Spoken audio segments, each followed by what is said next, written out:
Homs, Syria. Dawn. There's ongoing gunfire throughout the entire day. For CNN's Arwa Damon, Neil Hallsworth and Tim Crockett, it was day 2 covering the unfolding tragedy. And the bombardment started, and at one point there was a different kind of explosion or a different kind of noise, and I thought that was odd. It lasted a little bit longer, and I thought perhaps it was 2 or 3 impacts coming at the same time or in short succession. A little while later it happened again. It wasn't until the 3rd time it happened that I suddenly realized what it was, and it was thunder, but mixed in with the explosions. Right. It was just a different experience, and it brought a smile to my face lying there that sort of in the darkness. A light moment that would be short-lived. Soon, a rocket slammed into the house, just 2 floors above them. It hit us. It hit our house. There is something burning. The voice on the tape cries out. The media house in Baba Ahmed has been hit. Off the live camera, someone shouts. They have discovered our position. But nothing, they swear, will shut them down. Undeterred, the activists soldier on.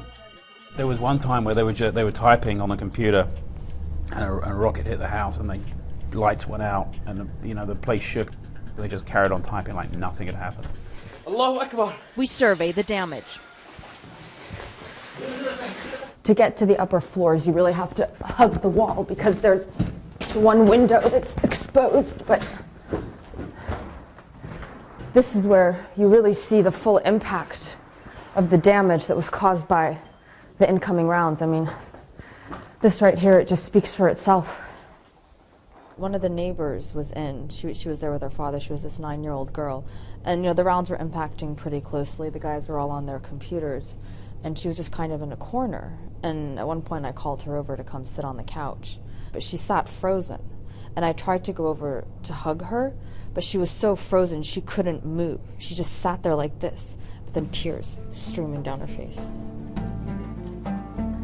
This floor has obviously been completely trashed, and the activists were telling us that the bombardment, we keep hearing it over and over again, the sounds of artillery falling, is nothing compared to what they've been through before. But this was once an ordinary home, an ordinary family lived here, and we don't know what their story was. There's just bits and pieces of their lives that have been left behind, including this children's toy. What happened to that family? What exactly was it that made them flee? Are they alive? There's so much still that we don't know, and so much that still needs to be told. But hearing and telling those stories requires strategy.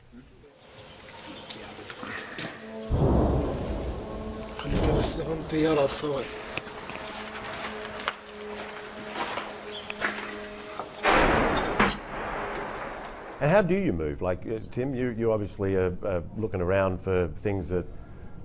Very carefully. Yeah. So we never went out when the bombardment was at its most intense. Typically, that would start 7:30 in the morning and carry through to anywhere between 12 and 1. Allahu Akbar. The Syrian activists dared to show the world that they were under siege. One of the biggest accomplishments for the media team here was getting up a live stream so that they could show the world exactly what was happening in real time. And they believed that this really aggravated the Syrian government. Now, this is one of the live cameras that they had set up outside, and they're telling us that it was shot by a sniper's bullet that went in right there and then came out the other end. This particular group that we were with, the Baba Ahmed media team, they're young. They're all in their 20s. They all had different lives a year ago, and they're so brave. They're so brave. They crawled on their bellies to try to get that shot of the tank to prove to the world that there are tanks in a certain location or whatever it is that they're trying to prove. They're uploading YouTube videos, they're putting messages out on Facebook, on Twitter, they're making themselves available for reports. Many of them have had family members that have been either seriously injured or killed as well.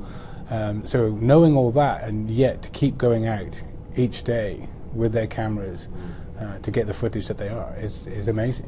What they're doing, they feel is for their children, for their family, all these sort of things that until we ever found ourselves in that circumstances we can't really relate to. يعني مع كل القتل والدمار عم نحافظ على أعصابنا، عم نحافظ على إنه ما نكون نحن عندنا حقد أو نغذي حقد عند الناس. إذا ما صار في تدخل من الخارج رح بحر دم لأنه إذا استمر الوضع بهاي الصورة كيف بدنا نحن نقدر نتعاطى مع الناس؟ يعني الناس خلص تنفجر، مستحيل حدا يقدر يتحمل، ما حدا يرد علينا إذا بدنا نعمل أي شيء. The Syrian army is simply shelling a city of cold, starving civilians. Also getting the message out was veteran war correspondent Marie Colvin, reporting for the Sunday Times of London. I was sort of starstruck by her, actually, just because of everything that she'd done, her passion, her desire to tell the story. Marie, I mean, you have covered a lot of conflicts over a long time. How does this compare? This is the worst, Anderson, for many reasons. The last one, I think it's the last time we talked when I was in Misrata. It's partly personal safety, I guess. There's nowhere to run. You can sort of figure out where a sniper is, but you can't figure out where, where a shell is going to land. On the CNN team's third night in Babarama, word spread that a ground offensive by the Syrian military was imminent. It became clear that it was very difficult to find any place of safety there. Safety was a relative term. The risks were building on that assignment. The risks were building. Quick, let's go. And time, it seemed, was running out.